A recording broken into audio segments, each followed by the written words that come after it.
The approach to the quiet room. Have you ever noticed that subtle moment right before true quiet descends, when the whole world seems to hold its breath? Tonight, let's find that moment together.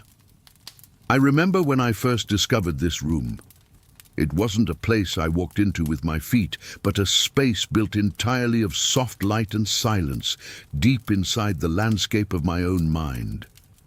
When the anxiety spiral would tighten its grip, that cold, sharp feeling that insists you must solve everything right now, I learned to turn my attention inward, guiding myself to the entrance of this gentle inner world. Imagine, if you will, that you are simply leaving the frantic hallway of the day behind you. That hallway is full of urgent whispers and flickering lights, the things that need to be done, the words that were said, the worries that feel too big for your hands. Don't fight those thoughts. Simply acknowledge that you are stepping away from them for a while. Think of it like a courteous, temporary farewell, not a slamming of a door. As you step through the threshold, the air immediately changes. It becomes thick with a profound, velvety silence. Here, there are no screens, no sudden noises, no clocks ticking impatiently. The light in this room isn't harsh or electric. It is the soft, diffused amber glow you only see on a misty autumn afternoon, filtering gently through unseen high windows. It wraps around you like a favorite worn-out shawl, smelling faintly of old paper and dust motes dancing in the stillness. You realize you are safe here. This room is dedicated entirely to the slow, quiet work of sorting what is necessary from what can wait. In this space, you don't judge the thoughts that arrive. You simply observe them like quiet boats passing on a dark lake. The urgency of the outside world, that demand for immediate perfection, cannot follow you here. You feel your shoulders soften, perhaps for the first time all day. Do you notice the slight weight shifting off your collarbones? That is the immediate effect of stillness. It's as if gravity itself is relaxing its pull, knowing you are settled. Your body might be restless, or your mind might still be humming with residual static, but gently remind both that they have arrived at the quiet room. This is the waiting place, the slow, intentional place, the place where worry transforms into an item that can be handled rather than a storm that must be survived. You might see a comfortable chair, perhaps an old leather armchair, perfectly molded to the shape of rest, and near it, the centerpiece of this mental sanctuary, the tall, dark wood filing cabinet. It stands like a loyal sentinel, promising discretion and order. It isn't intimidating, it is simply ready. There is no rush to start. Just breathe in this quiet atmosphere. Take a moment to settle into the knowledge that for these next few minutes, your only task is to be gentle with yourself. You are not solving the world's problems. You are simply making your own inner world cozier. Can you feel that first, profound sense of inner quiet taking root, like a small, stubborn green sprout in the fertile ground of your deepest peace? It's a very personal sort of relief, isn't it? The floor beneath your imaginary feet is made of dark, cool stone, reassuringly solid. The walls stretch up and away, vast enough to hold all your thoughts, yet intimate enough to feel. Like a haven, this room is an echo of the calm you already possess. We are just finding the key to unlock the door. Rest here for a moment longer, just letting the stillness wash over you, before we approach the desk and begin our gentle inventory. The desk of gentle inventory. Now that you are settled in the soft quiet of this room, let your gaze drift toward the small, sturdy desk. It isn't cluttered. There is just enough space to work, and on it, a single, unassuming pile of items. These are the things that followed you from the hallway, the thoughts and worries currently taking up space in your head. Perhaps you notice how the thoughts, when you see them here on the desk, don't look like overwhelming disasters anymore. They look like unlabeled packages. Some are small and irregularly shaped. Perhaps the fleeting concern about tomorrow's traffic, or that half-forgotten email. Others are larger, heavier, sitting there with a silent, insistent weight. These are the big anxieties, the ones about finance or health or tomorrow's heavy meeting. We are not going to open them all right now. Our first step is just to take a gentle, non-judgmental inventory. This is not about solving, this is about recognizing. Pick up the first item that draws your eye or the one that feels the most immediate. Hold it softly. Notice its texture, its imaginary weight. Is it light and brittle like old, dried leaves? That might be a recurring, habitual worry that holds little substance. Or is it dense and warm, like a smooth river stone? That might be a true, persistent concern that requires careful attention later, but not panic now. Do you feel the need to rush through this? If so, remind yourself that the goal is to slow down, to grant each worry its due moment of recognition, and no more. We are moving at the pace of a slow, drifting cloud. The beautiful thing about the gentle inventory is that it immediately begins to diffuse the anxiety spiral. And when a worry remains shapeless and unnamed inside your head, it feels infinite, like a dark ocean. But the moment you draw it out and place it on this desk, it gains boundaries. It becomes finite. It becomes something you can handle, something with edges and weight. Imagine taking a deep, slow breath as you look at one of these packages. You might think, this one is the worry about the presentation on Thursday. When you name it, it stops being the all-consuming monster in the dark and becomes simply Thursday's presentation. It's a small shift, but it carries profound comfort. I remember once being consumed by a shapeless anxiety that felt like static electricity, buzzing everywhere. When I finally sat down at this imaginary desk, I realized it was actually three distinct things: a past regret, a current annoyance, and a future fear.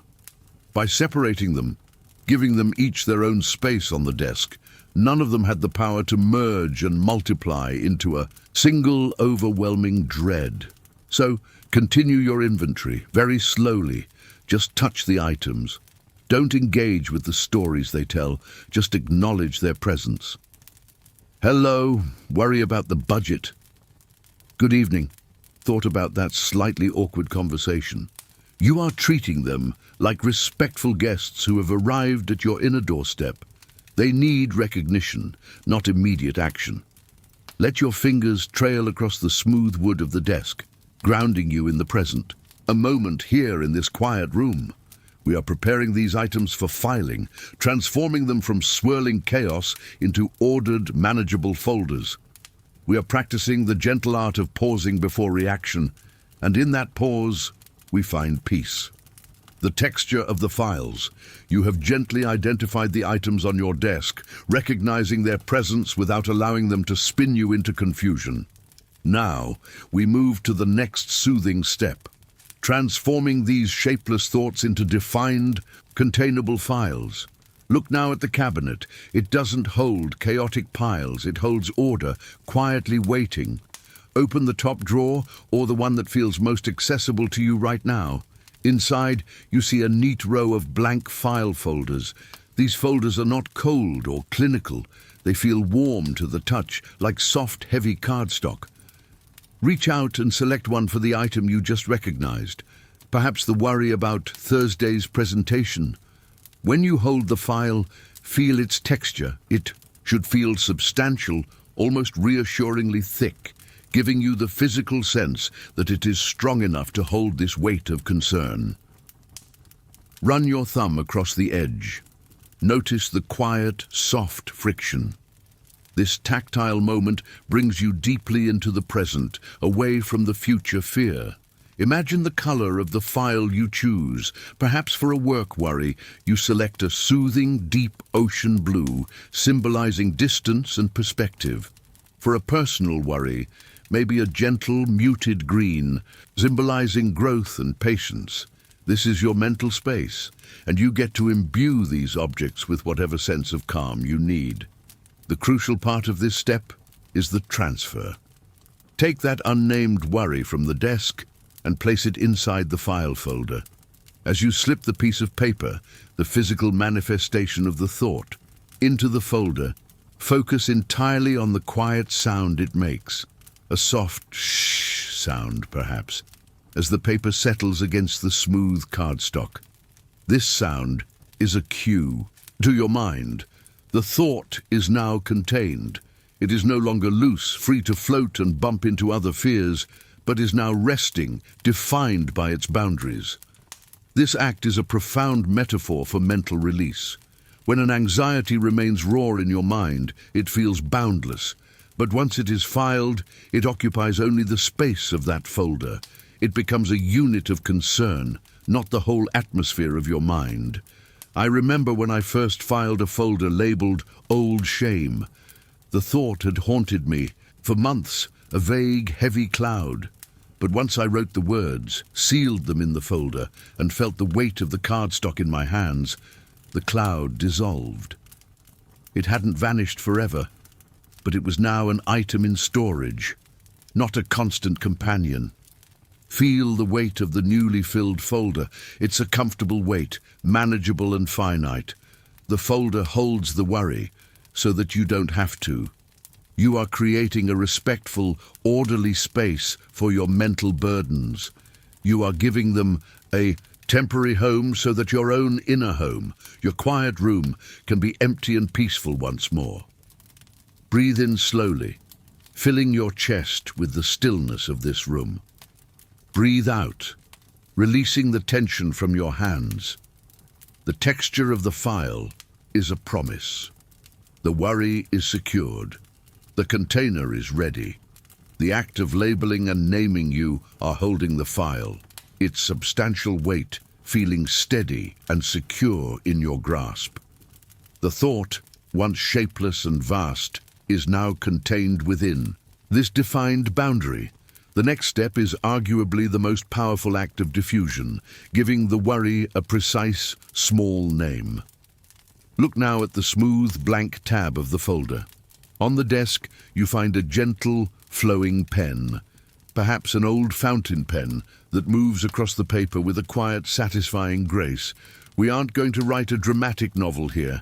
We are aiming for clarity and conciseness.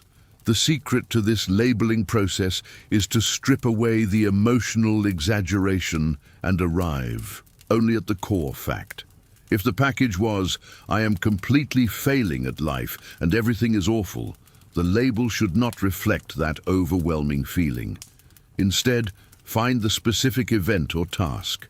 Perhaps it is simply Q4 report draft or phone call to dentist or uncertainty about next year. As you slowly write the simple, factual name onto the tab, feel the resistance leaving the thought. The act of precisely naming something transforms it from a monster into a task. A monster is infinite and paralyzing. A task, however large, is finite and actionable, even if the action is simply setting it aside for now. This is where the quiet magic happens. Wouldn't you agree? When we allow our anxiety to speak in vague generalities, "Everything is wrong, I can't handle this," it retains its suffocating power. But when we force it into the small, neat font of the filing label, we acknowledge its presence without accepting its drama. Imagine the gentle scratch of the pen against the cardstock. Take your time with each letter. There is no need for haste. This is a meditative process. You are the gentle archivist of your own mind, ensuring everything is in its proper place. I remember once struggling with a pervasive, sticky feeling of guilt. In my head, it was a massive, foggy cloud. When I finally brought myself to the desk, the core fact was actually quite small. A single, minor oversight in a conversation weeks ago. The label I wrote was simply Tuesday's misspoken word. It felt almost ridiculous how small the name was compared to the size of the feeling. But once labeled, the fog lifted. The guilt didn't disappear, but it shrank to the size of the folder, allowing the rest of my mind to breathe freely. The labeling process is a profound philosophical pause. It forces you to ask, what is this thing really? Not what does it feel like, but what is its essence? As you finish writing the label, touch the smooth tab. The name is now fixed. The worry is no longer a boundless storm. It is a titled document. You have claimed control over the narrative of the thought, and the thought must now reside peacefully within the confines you have established. Let a slow, quiet satisfaction settle over you. This is the peace that comes from clarity. The slow movement of the drawer. The folder is labeled, contained, and ready. It holds the thought securely, a defined entity that no longer demands your immediate panicked attention. Now comes the serene final step of letting it rest, placing it gently into the filing cabinet. Approach the cabinet slowly. The dark wood gleams softly in the dim, warm light of this quiet room. It feels solid, dependable, a reservoir of peaceful order. Open the appropriate drawer. Perhaps it's the drawer for future concerns, or maybe the one for items beyond my control today. As you pull the handle, focus entirely on the slow movement of the drawer. It should slide open with a profound, quiet grace, perhaps just a gentle hush of metal on metal, or the muted sound of wood gliding smoothly. Do not rush this movement. The slowness is the meditation itself. Hold the labeled folder, feeling the slight, reassuring weight in your hands. Now guide it into the drawer. We are not discarding this worry. We are honoring it by giving it a specific, quiet place to reside. Slip it between the other folders. You might gently tap the top of the folder to ensure it rests evenly, aligned with its neighbors. Can you feel the difference between holding the worry in your mind and seeing it now resting in its dedicated space? The physical act of placing it inside the cabinet is a powerful, non-verbal instruction to your unconscious mind. This is taken care of for now. It is archived. It is not forgotten, but it is deferred until a specific designated time when you are rested and ready to retrieve it. Imagine the folder settling into its place. When you release your fingers, feel the slight, soft resistance as you let go. That is the feeling of true, intentional release. You are not pushing the thought away in a burst of stressful effort. You are gently setting it down in a prepared, safe place. I often think of this step as turning down the volume. The thought is still there, but its broadcast is no longer filling your entire mental space. It has been reduced to a whisper inside a sturdy container. Now, with exquisite slowness, begin to close the drawer. Feel the soft resistance as the drawer slides back home. As it nears the fully closed position, you might hear a final satisfying quiet click, a soft sound of finality and security. This click signals that the barrier is up, the file is resting. Your mind is cleared of one more urgent demand. Take a slow, deep breath, letting your chest expand with the resulting empty space where the worry used to reside. This space is not a void. It is the gentle reclamation of your inner peace. The movement of the drawer, slow and deliberate, assures you that the work of organizing your inner life has been done with care and respect. You have secured the contents, and you are free to rest. The cabinet as a loyal sentinel. You stand before the filing cabinet now. The drawer containing your recently filed worry is closed, quiet, and flush with the rest of the unit. Take a moment to simply look at the cabinet. It is no longer just a piece of furniture in your mind. It has become a loyal sentinel, a quiet, dependable guardian of your peace. The beauty of this sentinel is its complete trustworthiness. It holds your concerns without judging them, without stirring them up, and without demanding that you deal with them right now.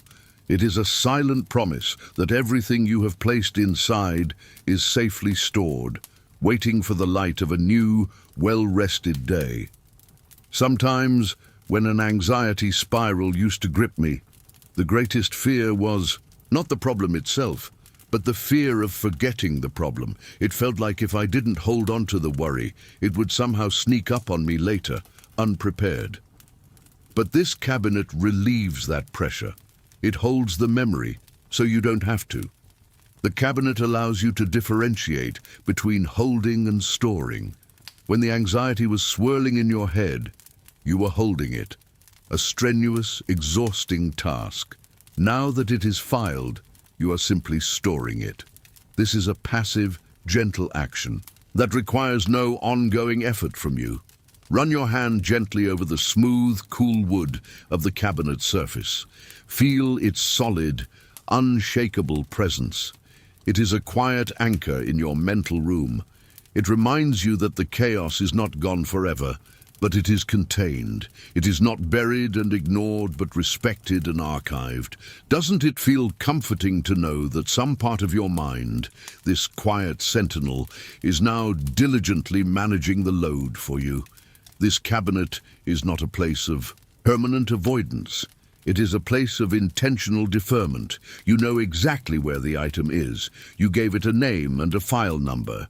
When you are rested, grounded, and clear-headed, you can return to this room, retrieve the file with calm intention, and review it. But not tonight. Tonight, the sentinel stands guard, allowing you complete freedom from the urgency of that task. Imagine the depth of the cabinet, the quiet rows of well-ordered files within. Each file represents a moment of successful transition from panic to peace.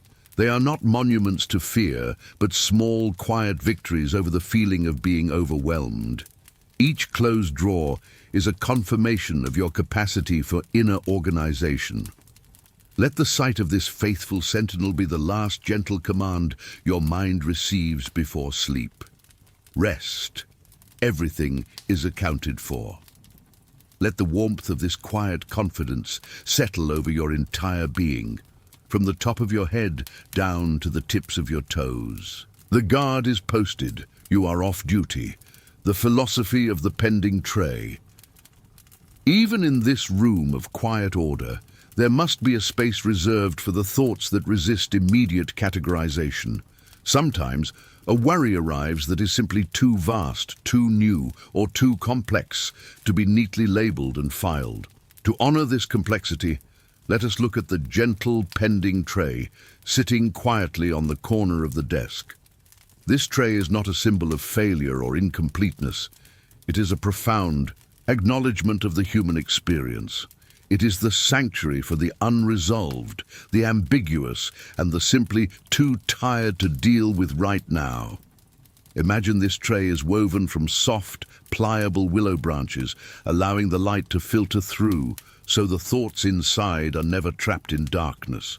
In this tray, we place the vague anxieties, the confusing emotions, and the large, amorphous questions about the future that cannot possibly be answered tonight. Isn't there a deep relief in realizing you don't have to force clarity where clarity doesn't yet exist? The philosophy of the pending tray is rooted in patience and self-compassion. It says, it is okay to be uncertain. It is perfectly acceptable for some matters to simply sit, waiting for the proper resources, time, energy, new information, or simply a fresh perspective to arrive. When I approach the pending tray, I often place a thought in it that looks like a small, tightly furled scroll, labeled simply, need. More information. I don't try to unroll it or read its contents. I just allow it to rest in the gentle light of the room. This stops the thought from looping endlessly in my mind, demanding a solution that doesn't exist yet. The items in the pending tray are not forgotten, but they are understood to be unripe. We don't try to rush the bloom of a flower, nor should we rush the resolution of a deeply complex issue. Some matters require quiet incubation. Feel the space around this tray. It is expansive, forgiving, and utterly non-judgmental. There are no deadlines in this corner of the quiet room. If a thought spends an entire night resting here, that is fine. If it remains for a week, that is also fine.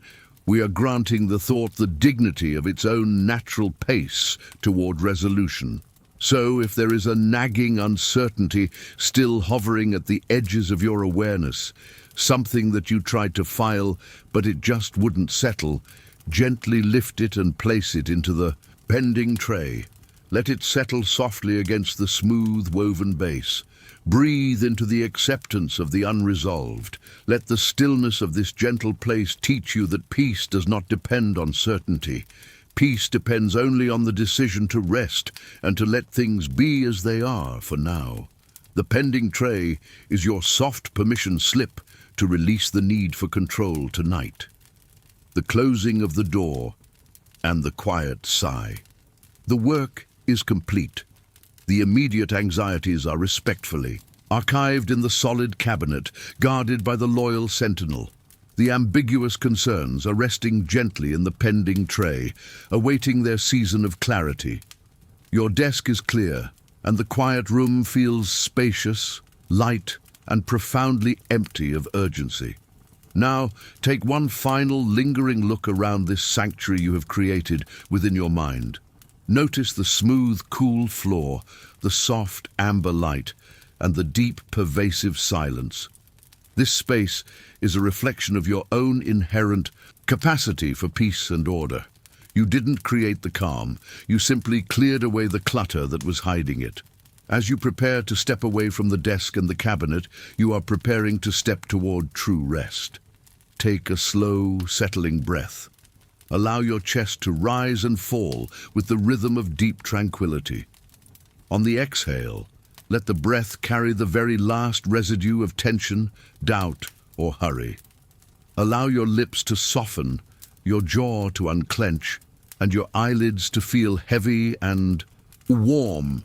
This exhale is not just breath, it is the quiet sigh of release. Dardullah's exto ext. This is the moment of deep personal triumph. You have successfully navigated the chaos and chosen stillness.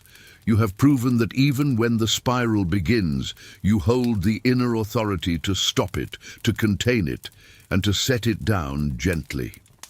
There is no need to rush to the door. Just stand there for a moment, letting the emptiness of the room fill you up.